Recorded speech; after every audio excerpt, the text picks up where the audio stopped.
Hello friends, स्वागत है आपका एक बार फिर से आपके अपने लीगल चैनल सोच पर प्रहार में। दोस्तों, आज की इस वीडियो में एक लेटेस्ट जजमेंट मैं आपके सामने रखने वाला हूं। ये एक ऐसी परिस्थिति है जिसमें आप काफ़ी कंफ्यूज हैं। कंफ्यूज इसलिए है कि आपके मन में तो है कि गलत हो रहा है आपके साथ, लेकिन आप कुछ कर नहीं सकते, फिर भी आपके अगेंस्ट ही ऑर्डर हो रहे हैं। मेंटेनेंस केस से संबंधित ये मामला है दोस्तों, 125 सीआरपीसी से।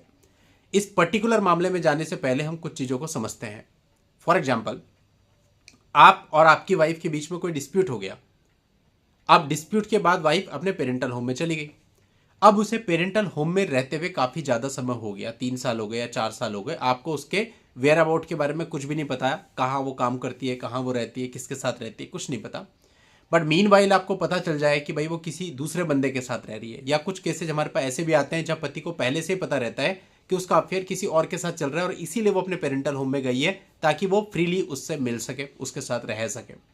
कई बार पत्नी खुद कन्फ्रंट कर देती है और उसकी रिकॉर्डिंग्स हम लोग के पास आती हैं, देखिए साहब मेरी पत्नी खुद कन्फ्रंट कर रही है कि वो एडल्ट्री में है।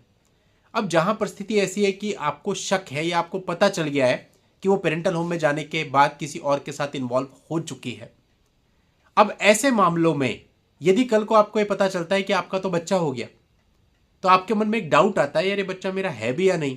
या कई बार परिस्थितियां ही ऐसी होती हैं कि आप बिल्कुल कंफर्म होते हैं कि बच्चा आपका नहीं है, क्योंकि आप दोनों के बीच में संबंध ही नहीं रहे। वो पिछले 4 साल से तो पेरेंटल होम में रह रही थी, उसके बीच में कभी संबंध बने नहीं, तो बच्चा आपका कैसे हो जाएगा।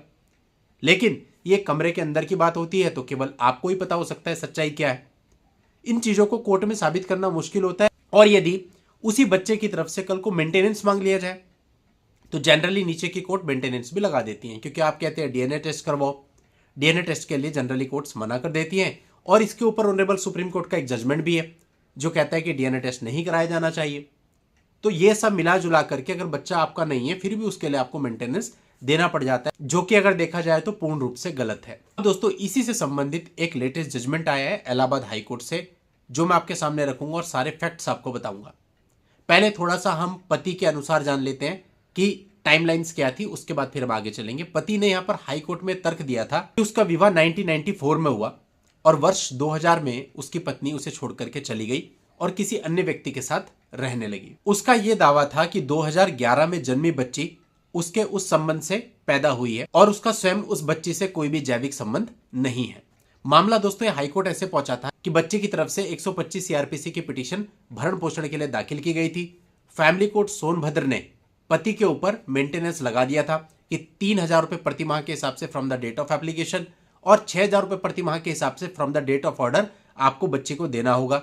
साथ ही उसने जो डीएनए टेस्ट के लिए एप्लीकेशन लगाई थी उसको भी रिजेक्ट कर दिया था। इसके बाद ये मामला हाईकोर्ट में आया था।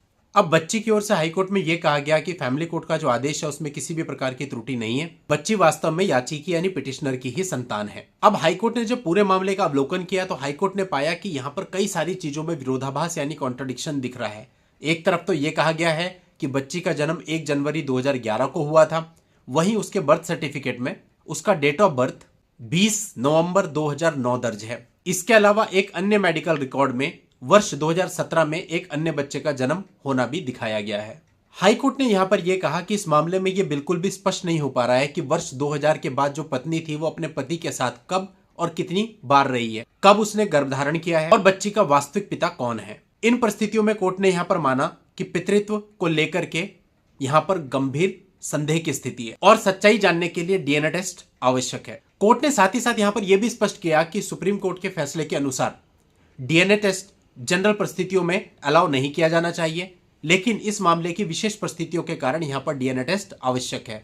साथ ही कोर्ट ने यहां पर यह भी कहा कि ऐसे मामलों में पिता व पुत्री दोनों को ही जैविक सच्चाई जानने का पूरा अधिकार है। कोर्ट ने यह भी कहा कि वास्तविक पिता की अगर पहचान नहीं होगी तो यह दोनों के ही जीवन को लंबे समय तक प्रभावित करेगा और वे समाज में सामान्य जीवन नहीं जी पाएंगे। अब कोर्ट ने यहां पर जो फैमिली कोर्ट सोनभद्र का आदेश था उसको रद्द कर दिया और फैमिली कोर्ट को निर्देश दिया कि सबसे पहले पिता व पुत्री दोनों का डीएनए टेस्ट कराया जाए। उसके बाद फैमिली कोर्ट 3 महीने के अंदर नए सिरे से भरण पोषण के मामले पर निर्णय ले। यानी कि इन शॉर्ट इस पूरे मामले का सार ये निकल करके आता है कि एक ऐसा मामला आया है जहां पर इलाहाबाद हाईकोर्ट ने यह माना है कि जहां पर यह पता ना हो कि बच्चा किसका है वहां पर डीएनए टेस्ट कराया जाना आवश्यक है।